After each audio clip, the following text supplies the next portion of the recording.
ॐ वक्रतुंड महाकाय कोटिसूर्यसमप्रभ निर्विघ्नं कुरु मे देव सर्वकार्येषु सर्वदा। यस्या प्रभावमखिलं न हि वेदधाता नो वा हरिर्न गिरिशो न हि चाप्यनन्तः अंशांशुकाः अपि च ते किमुतान्यदेवाः तस्यै नमोऽस्तु सततं जगदम्बिकायै।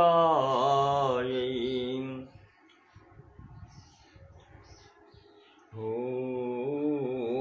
यत्कृपालवमात्रेण मूको भवति पण्डितः वेदशास्त्रशरीरां तां वाणी वीणाकरां भजे।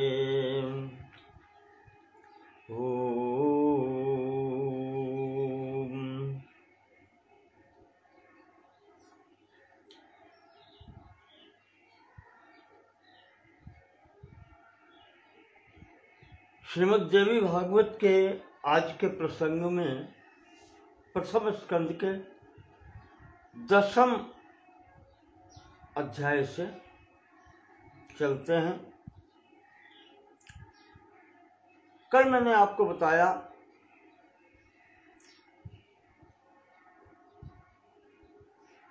व्यास जी को इच्छा हुई कि मुझे पुत्र प्राप्त हो। नारद जी ने कहा, जगत जननी भगवती पराम्बा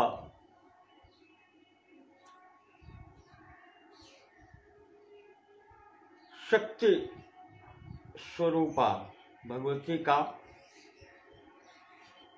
पूजन अर्चन करें, उनकी आराधना करें और उनकी कृपा से संसार में ऐसा क्या है जो प्राप्त नहीं हो सकता। भुक्ति और मुक्ति दोनों प्राप्त हो जाती हैं।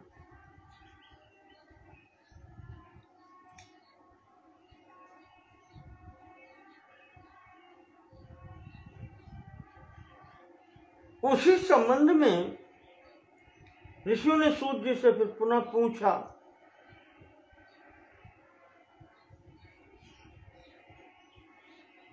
कि भगवान सुखदेव जी की उत्पत्ति की कथा सुनाए।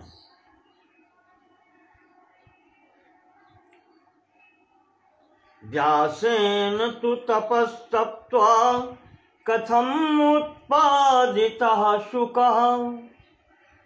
भगवान व्यास ने तपस्या करके सुखदेव जी को पुत्र रूप में कैसे पाया।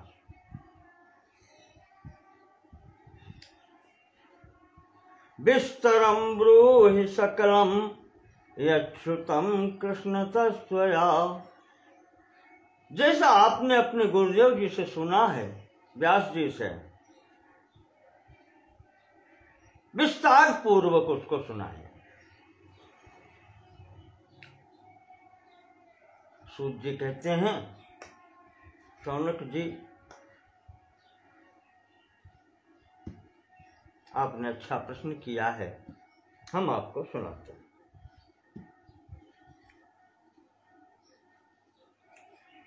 नारद जी की प्रेरणा से मेरु श्रृंगे महारम्ये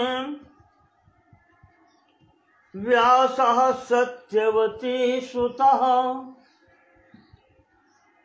सत्यवती के पुत्र महाराज व्यास जी ने जहाँ रहते थे मेरु पर्वत पर, वहीं तपश्चचार सोत्युग्रम पुत्रार्थम कृत निश्चयः जपन एकाक्षरम मंत्रम वाग्बीजम नारदाच्छ्रुतम। नारद जी ने जो मंत्र दिया था वाग्बीज का,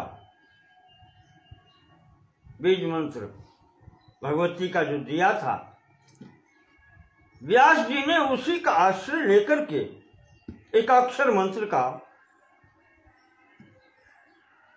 तपश्चचार सो अति उग्रम, उग्र तपस्या की।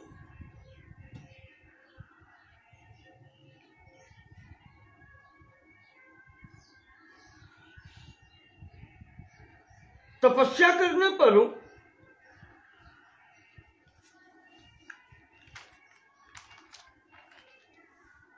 अतिष्ठत सगताहारः शत संवत्सरम प्रभु।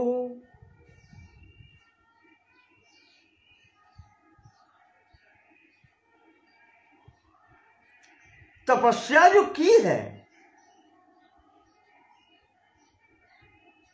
आराधयन् महादेवं तथैव च सदाशिवम्, शक्ति और शक्तिमान दोनों की आराधना की है भगवान व्यास जी ने।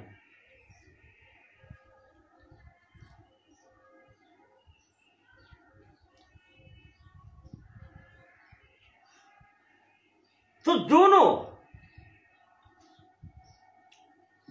शक्ति और शक्तिमान प्रसन्न हुए।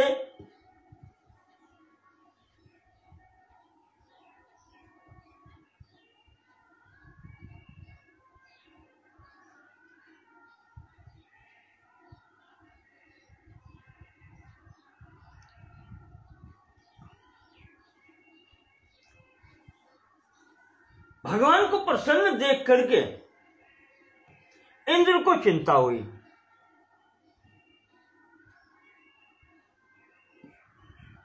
इंद्र को चिंता होती है।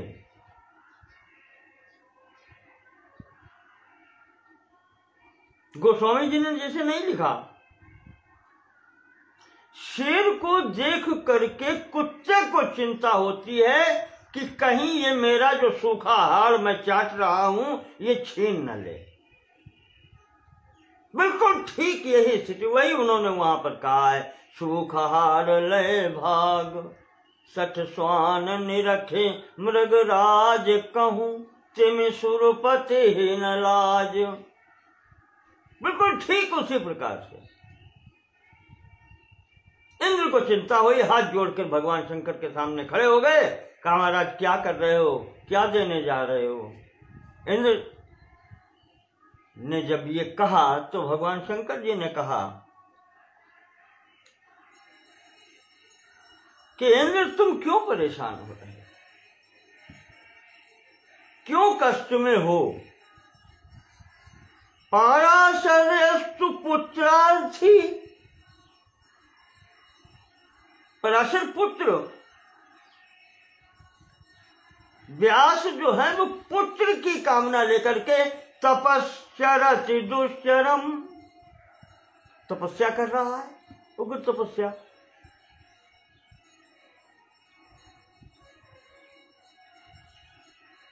और उसी की अवधि पूर्ण हो गई है तो अब हम वरदान देने जा रहे हैं। गत्वा ऋषि समीपम तो तमुवाच जगद गुरुम,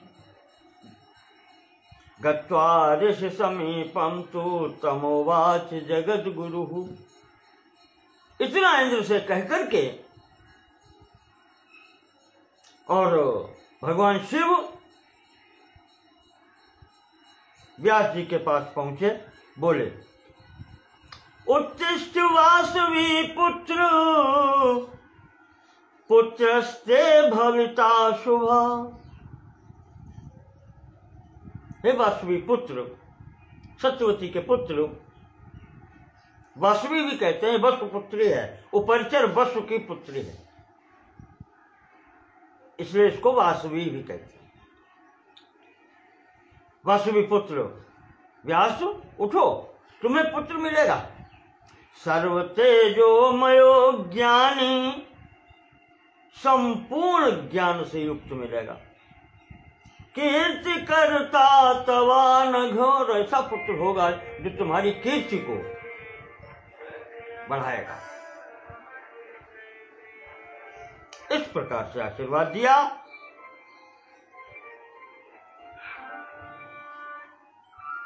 आशीर्वाद देने के बाद में भगवान चले गए।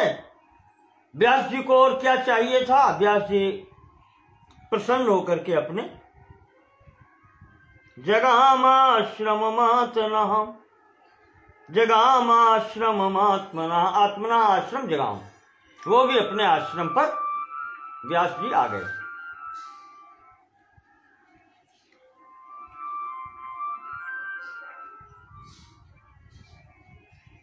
एक दिन की घटना है,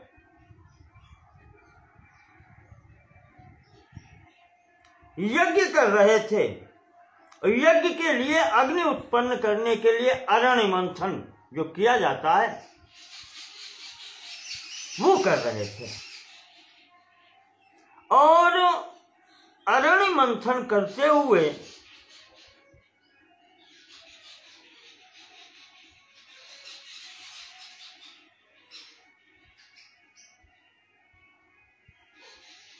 फिर वही पुरानी बात प्रारंभ हो गई चित्त में, पुत्र के चिंतन के लिए।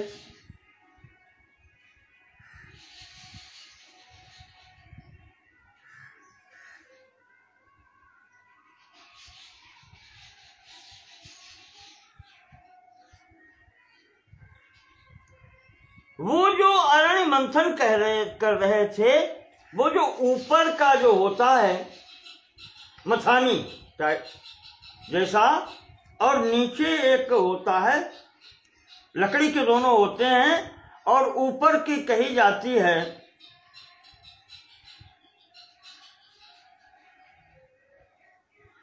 वैसे दोनों मिलाकर के अरण्य ही कही जाती हैं। वो लकड़ी के होते हैं और जिनका मंथन जब किया जाता है, नीचे वाली लकड़ी में छेद होता है, ऊपर वाली लकड़ी बिल्कुल उसमें आ जाती है। उसको जब मंथन करते हैं तो लकड़ी में लकड़ी रगड़ने से अग्नि प्रकट होती है। व्यास जी चिंतन करते हैं कि अग्नि तब प्रकट होती है जब वो मंथानी और नीचे की अरण्य, उपनिषद में आया है कहीं उत्तरारण्य और पूर्वारण्य करके, संभवतः छांदोग्य या बृहदारण्यक में कहीं आया है। तो अरण्य मंथन में कहने का तात्पर्य यह है कि अग्नि तभी प्रकट होती है जब दो, वो लकड़ी जो अरणियां होती हैं वो होती हैं। अगर दो में से एक ही होगी तो अग्नि उत्पन्न नहीं होगी।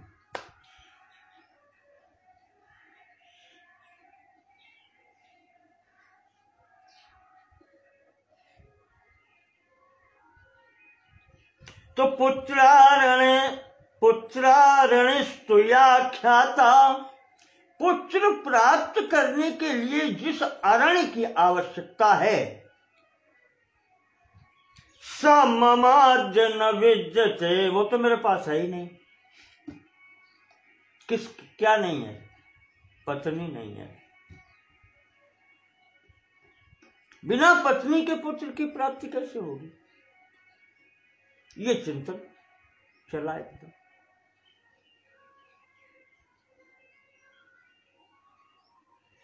फिर वही विरक्त हैं, बाहर रह रहे हैं आश्रम पर।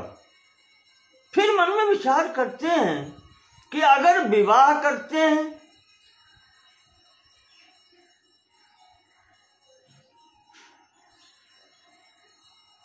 कथम करोमि कांतां जो, विवाह कैसे करें? क्योंकि विवाह से जो पत्नी प्राप्त होती है वो है पादयो श्रृंखला समाम, वो पैरों में बेड़ी के समान होती है, वो बांध लेती है व्यक्ति को।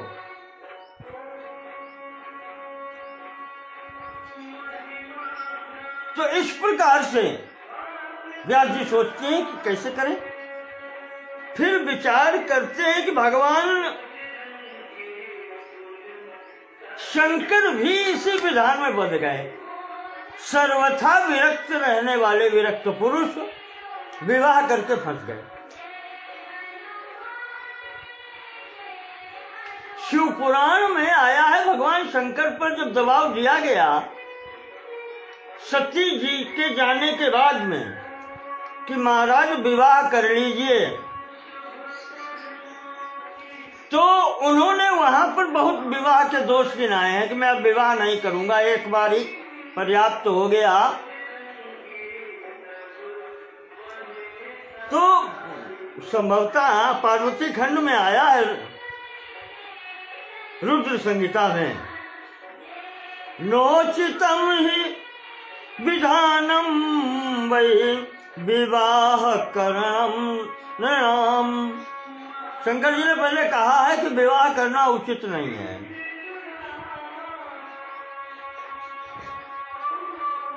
महानिगड़ संज्ञो ही विवाहो दृढ़ बंधना। महानिगड़, निगड़ कहते हैं निगड़ करके बंद कर देना, जेल में बंद कर देना, बंदी बन जाना। और ये तो कहा उन्होंने वो तो जेल होती है, ये महाजेल है, ये तो महाजेल है, या जिसको कहीं कारागृह है, जिसमें व्यक्ति बंद हो जाता है। तो विवाह बहुत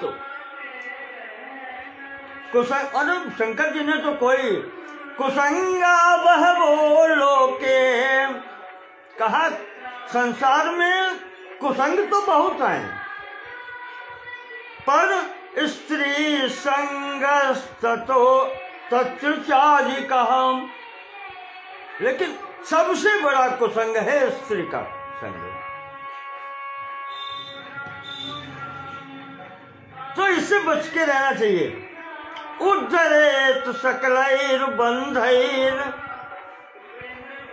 भगवान महादेव कहते हैं कि संपूर्ण बंधनों से आदमी छूट सकता है, न स्त्री संगात प्रमुच्यते।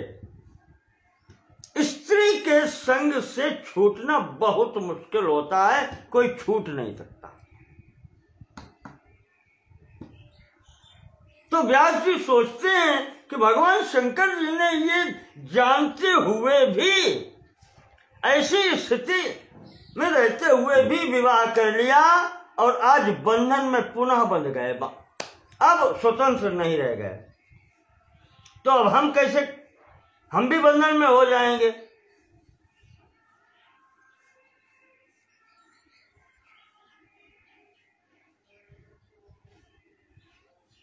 तो फिर क्या हो?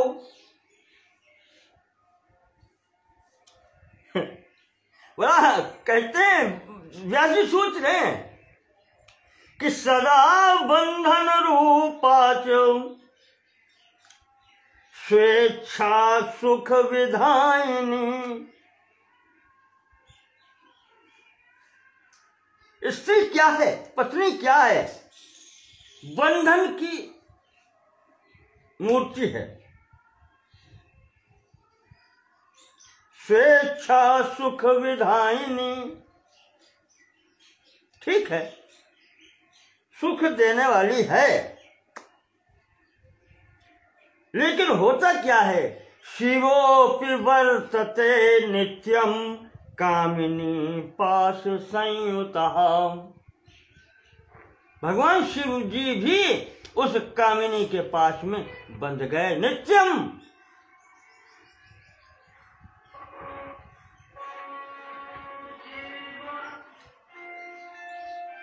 सदैव के लिए बंध गए उस पास में। ये चिंतन चल रहा था, तभी आकाश मार्ग से घृताची नाम की अप्सरा जाती हुई दिखलाई पड़ी।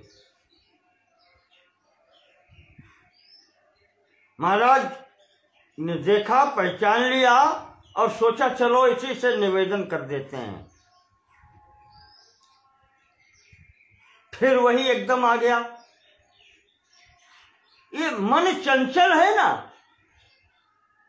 यह सकारात्मक नकारात्मक दोनों सोच रखता है। संकल्प विकल्पात्मकम मनः, मन की स्थिति संकल्प और विकल्प की होती है, स्थिर नहीं हो पाता। जैसे ही आया कि घिताची अप्सरा से चलो इससे निवेदन करें, फिर वही यू टर्न लिया मन ने। कहते हैं अंगीकरोमि यदेनाम, अगर इसको मैं स्वीकार करता हूं, वंचनार्थम इहागताम, तो क्या पता ये मुझे ही ठगने आई हो। वंचनार्थम इहागताम, मुझे लगता है ये मेरे लिए आई हो, अप्सरा है, उसका तो कोई विश्वास नहीं, जाने कितनों को ठग लिया है, विश्वामित्र पराशर जैसे लोगों को।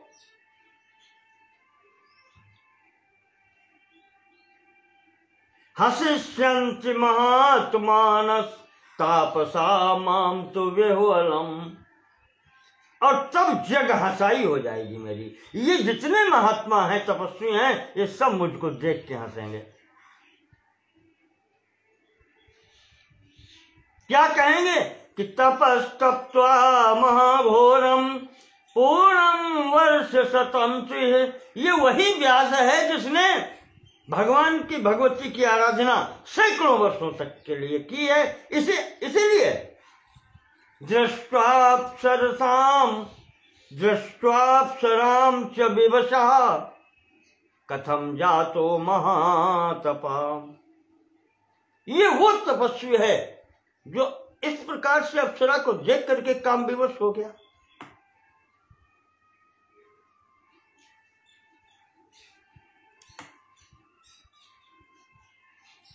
फिर विचार करते हैं कि चलो अगर कोई अपना कार्य बनता हो तो दुनिया कुछ भी कहती रहे, दुनिया तो कुछ कहती रहेगी।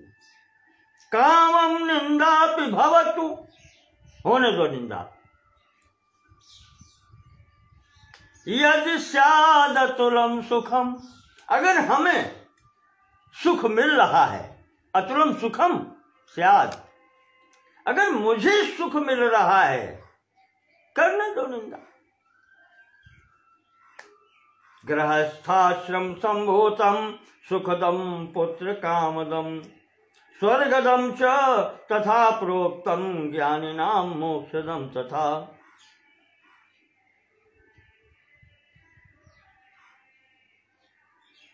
न भविष्यत तन्नूनम अनया देव कन्याओं, कहा गृहस्थ आश्रम में प्रवेश करके पुत्र लाभ तो होगा, जिससे सुख मिलेगा। हो सकता है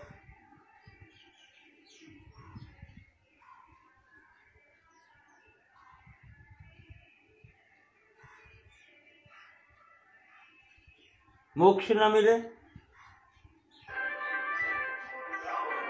न भविष्य तन्नूनम, लोग कहते हैं कि जो इस कुसंग में पड़ जाता है मोक्ष का मार्ग से भटक जाता है। हाँ, इस संबंध में नारद जी ने भी मुझे सावधान तो किया था।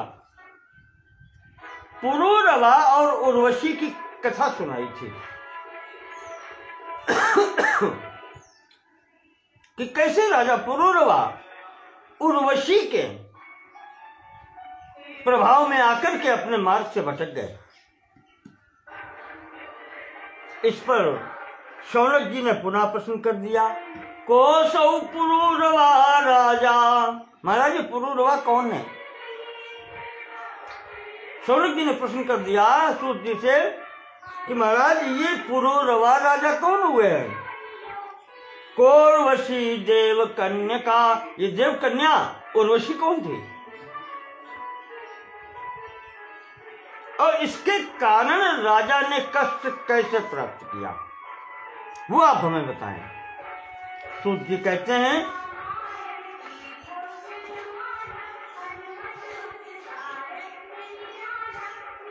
कि इसको आप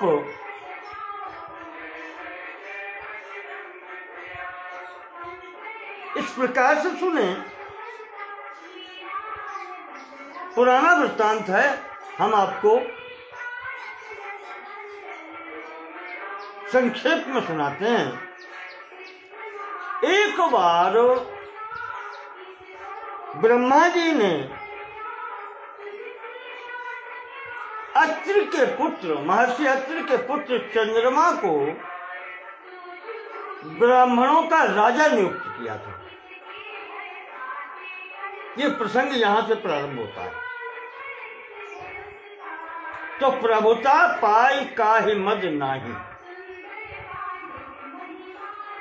चंद्रमा को ब्राह्मणों का राजा घोषित किया गया। और जब ये राजा हो गया तब इसके चित्त में ये मद आया कि जो राजा लोग करते हैं वही राजसूय यज्ञ मैं करूंगा।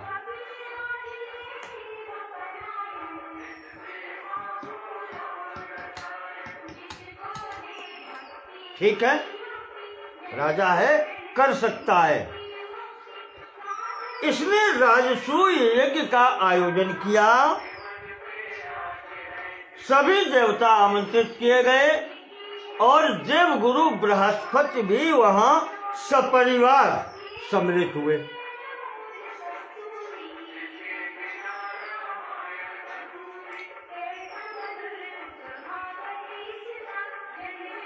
यज्ञ संपन्न हुआ। देवगुरु की पत्नी, बृहस्पति जी की पत्नी तारा को देख करके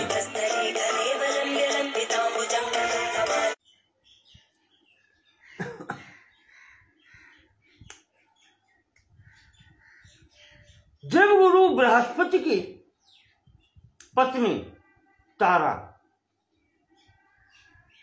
उनकी सुंदरता को देख करके चंद्रमा मोहित हो गया। एक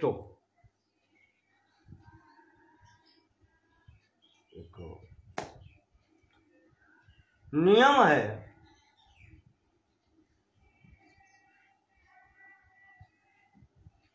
कि धन मिल जाए, ऐश्वर्य मिल जाए, जवानी हो, स्वरूप अच्छा हो,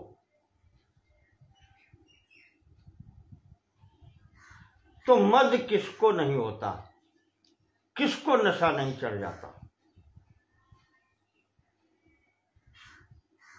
वही हुआ। चंद्रमा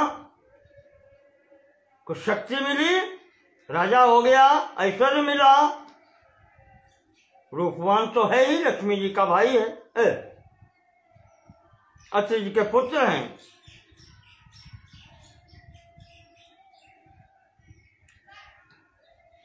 ब्रह्मा जी के अंश तो हैं, सीधे को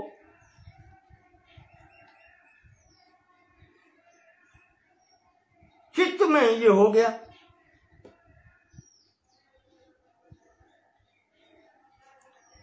लोक लज्जा का परित्याग हो गया।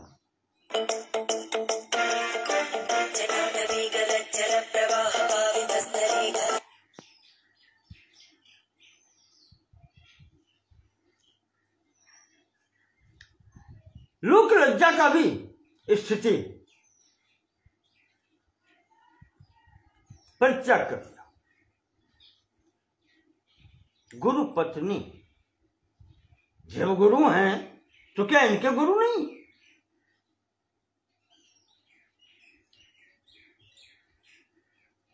तो इस स्थिति में रेमाते मदमत्तौ तो मदमत्तौ रेमातो रेमाते मदमत्तौ तौ परस्पर स्पृहान्वितौ, एक दूसरे को चाहते हुए रमण करने लगे। कितने दिन हो गए, बृहस्पति जी कहते हैं चलो, वो नहीं बेचता है।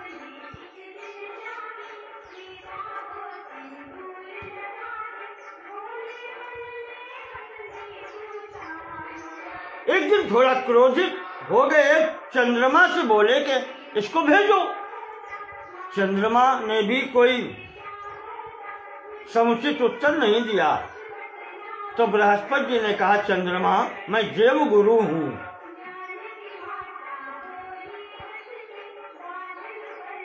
तो तुम्हारा भी गुरु, और तुम्हें पता नहीं है कि शास्त्रीय नियम है,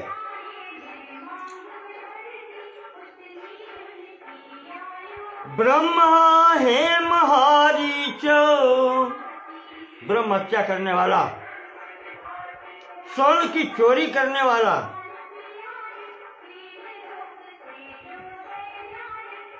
ब्रह्मा है महारीच, सुरापो गुरु तल्पगः, शराब पीने वाला और गुरु पत्नी से समागम करने वाला।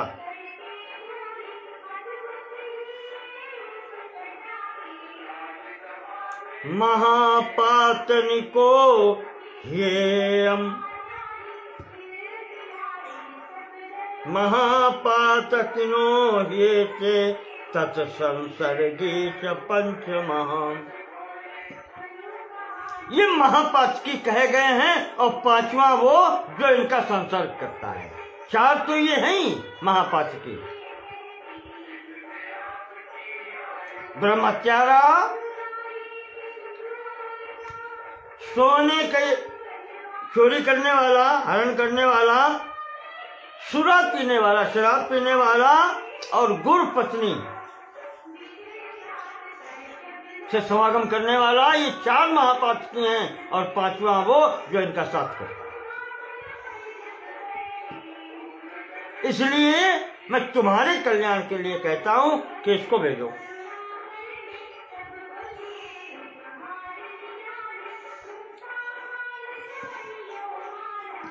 बात बढ़ गई, चंद्रमा को इतना घमंड हो गया कि उसने बृहस्पति से सीधे कह दिया कि यथेष्टम गच्छ दुर्बुद्धे, संबोधन देख लीजिए,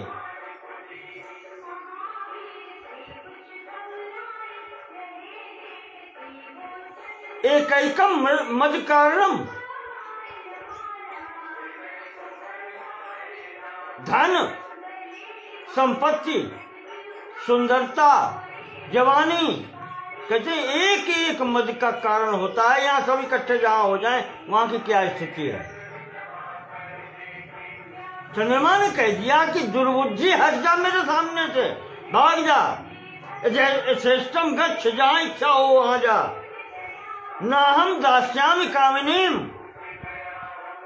हाँ मैं कामिनी नहीं दूंगा। दूसरे की पत्नी का हरण कर ले और कह रहा है कि मैं नहीं दूंगा, जो कुछ करना है कर ले, भाग यहां से।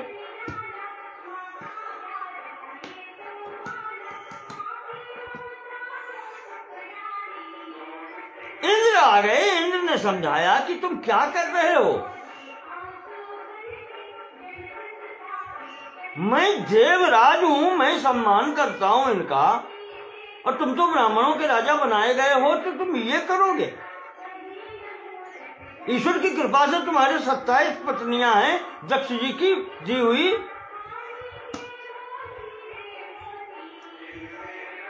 स्वर्ग की इतनी अप्सराएं उपलब्ध हैं, ये उचित नहीं है। ईश्वराय जुकुर्वन्ति जग जुगुप्सितम अहंतया, अहंकार से के वशीभूत होकर के अगर संसार में राजा ही ऐसा करने लगेगा तो प्रजा फिर कहां जाएगी। अज्ञान सदन वर्तन्ते तदा धर्म क्षयो भवेत, फिर जो अज्ञानी हैं वो तुम्हारा अनुसरण करेंगे, अधर्म संसार में फैल जाएगा। क्या स्थिति बनेगी।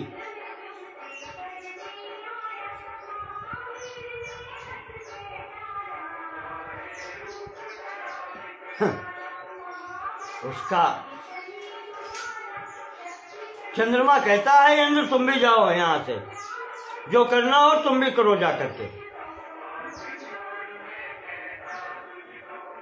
तुम बृहस्पति के पीछे चलने वाले हो, हम नहीं मानते।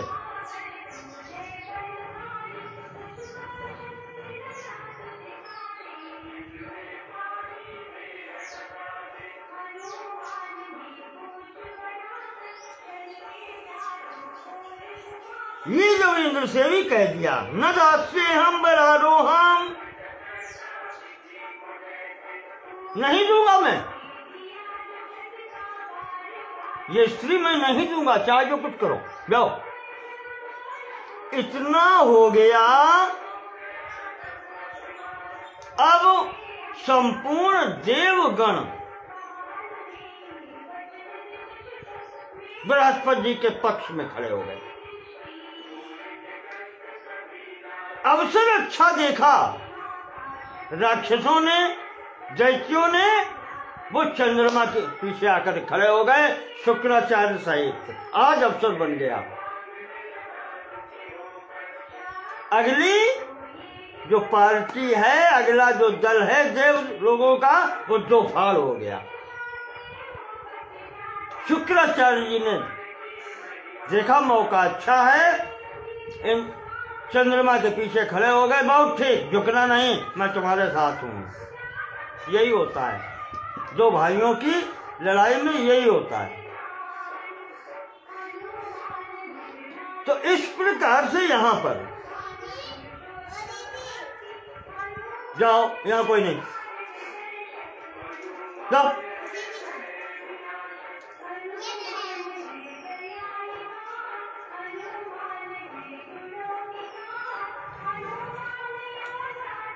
तो वो कहते हैं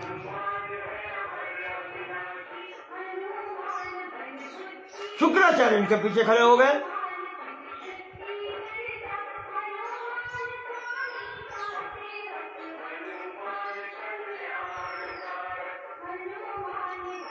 शुक्राचार्य ने कहा कि न ददस्वेत तम वाक्यम उवाच शशिनम प्रति। शुक्राचार्य ने कहा चंद्रमा देना नहीं, हम तुम्हारे साथ हैं। साहाय्यम ते करिष्यामि मंत्र शक्त्या महामते, मेरे साथ मंत्र शक्ति भी है। और वही बात, तुम भी ब्राह्मण हम भी ब्राह्मण, कहने के लिए क्या है।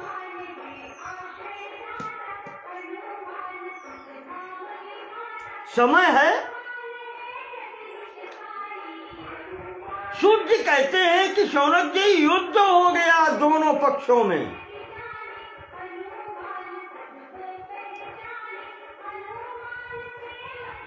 और इतना भयंकर युद्ध हुआ है।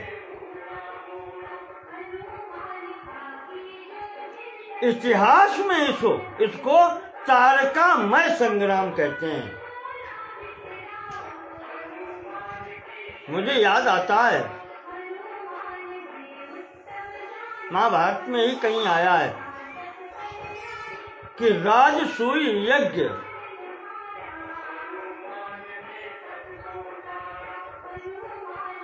बड़े राजसूय यज्ञ जो हैं वो 3 ही सुनने में आते हैं। और ये तीनों जब हुए हैं, इनके बाद में भीषण संग्राम जरूर हुआ है, जनता का नाश जरूर हुआ। पहला संग्राम हुआ है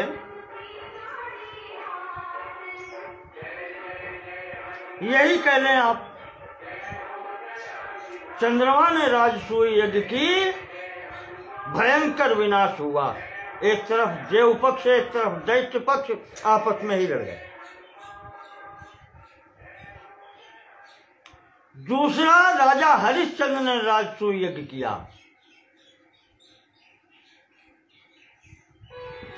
उस यज्ञ के फलस्वरूप विश्वामित्र और वशिष्ठ में युद्ध हो गया, जिसको आदि बक युद्ध के नाम से जाना जाता है। और उसके बाद में कितने कष्ट उठाए हरिश्चंद्र ने। और तीसरा राजसूय यज्ञ युधिष्ठिर ने किया, जिसके बाद में महाभारत जैसा भीषण युद्ध हुआ। ये 3 राजसूय यज्ञ सनातन इतिहास में प्रसिद्ध है। उसी में ये पहला ये भयंकर युद्ध हुआ। तब ब्रह्मा जी आए, ब्रह्मा जी ने भी बचाव किया और चंद्रमा को डांटा, तुम बहुत गलत कर रहे हो, बहुत डांटा इसको। और अंत में कहते कहते ये कह गए कि चंद्रमा गुरु पत्नी को छोड़ो, और अगर नहीं छोड़ते हो तो मैं फिर विष्णु का आवाहन करता हूं, भगवान विष्णु का आवाहन करके मैं तुम्हारा नाश करा दूंगा, क्योंकि ये करना मेरा कार्य नहीं है, मैं सृजन करता हूं। अगर तुमने नहीं किया तो मैं फिर ये करूंगा।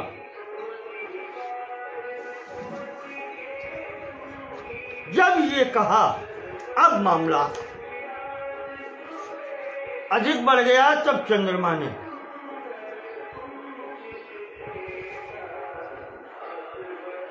इसी समय महर्षि भृगु आ गए। उन्होंने भी कहा कि ब्रह्मा जी ठीक कहते हैं, और तुम्हारे पिता ने भी, अत्रि जी ने भी यही खबर भिजवाई है, मैं लेकर के आया हूं कि गुरु पत्नी को छोड़ो, नहीं तो कल्याण नहीं होगा।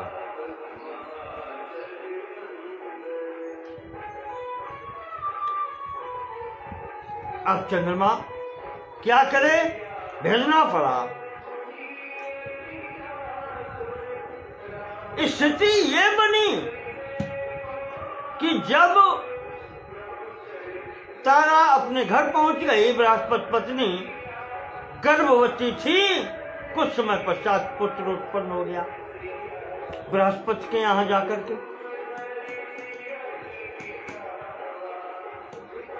पुत्र बहुत सुंदर था।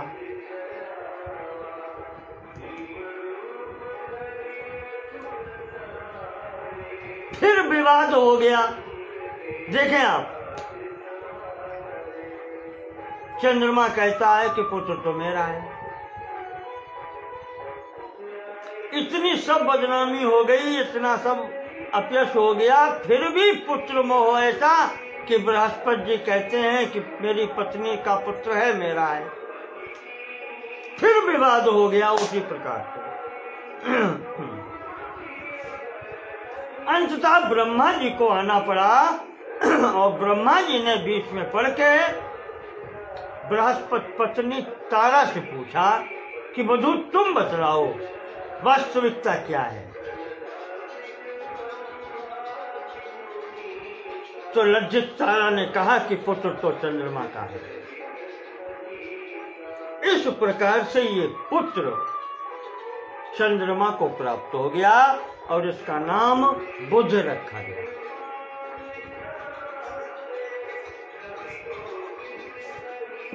सूत जी कहते हैं कि आगे की स्थिति आप सुने।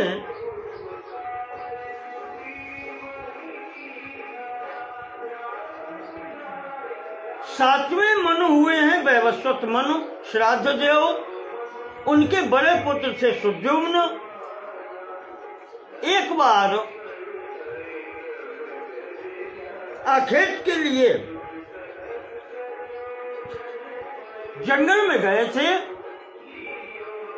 वो वहां पर भगवान शिव जी के वन अंबिका वन में पहुंच गए, जहां पहुंचने के कारण भगवान शिव की मर्यादा के कारण वो पुरुष से स्त्री हो गए।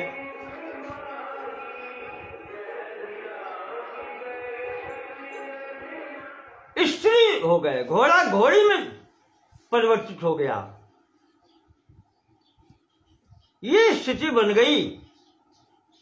वो जो सुद्युम्न राजकुमार है, अब वो स्त्री रूप में उस जंगल में भटकने लगा।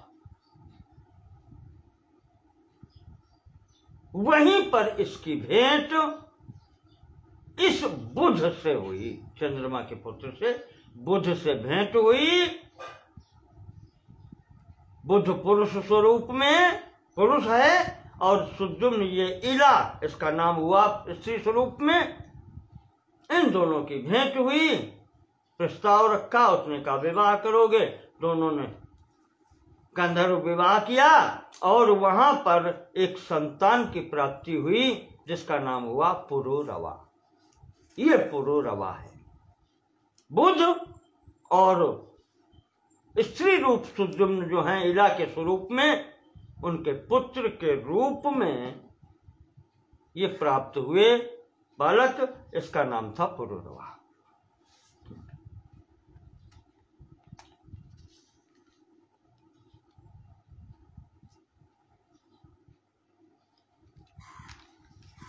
बाद में महर्षि वशिष्ठ की तपस्या से संतुष्ट होकर के भगवान शिव जी ने सुद्युम्न को 1 महीने पुरुष और 1 महीने का स्त्री होने का वरदान दे दिया। बाद में भगवती के अनुकंपा से पुरुषत्व प्राप्त हो गया।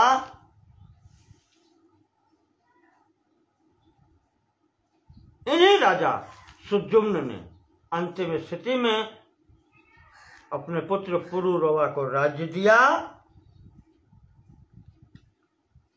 और भगवती की आराधना करके भगवती के सायुज्य पद को प्राप्त हुआ।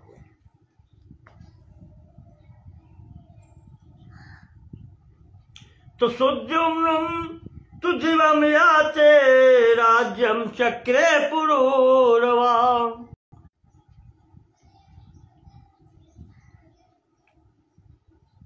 इस प्रकार से सुद्युम्न के जाने के पश्चात में पुरुरवा राजा हुए। बहुत गुणवान हैं, रूपवान हैं, प्रजा का रंजन करने वाले हैं। प्रजा सुखी थी संपूर्ण रूप से। इनका यश सुनकर के उर्वशी इनके पास आई। आकर के स्वयं राजा पुरुरवा का पति रूप में वर्ण किया, पर सशर्त किया।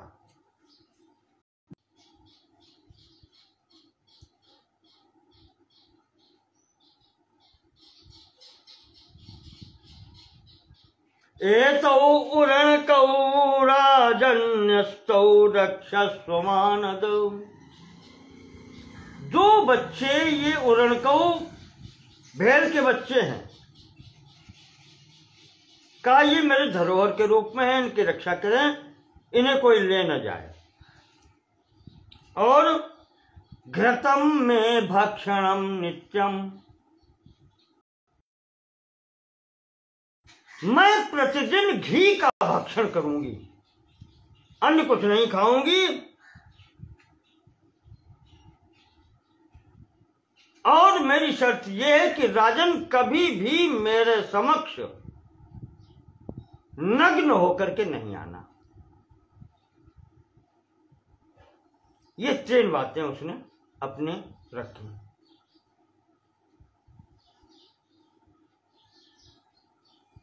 कि ये कभी नहीं करना, तब तक मैं आपके साथ रहूंगी, अन्यथा मैं चली जाऊंगी।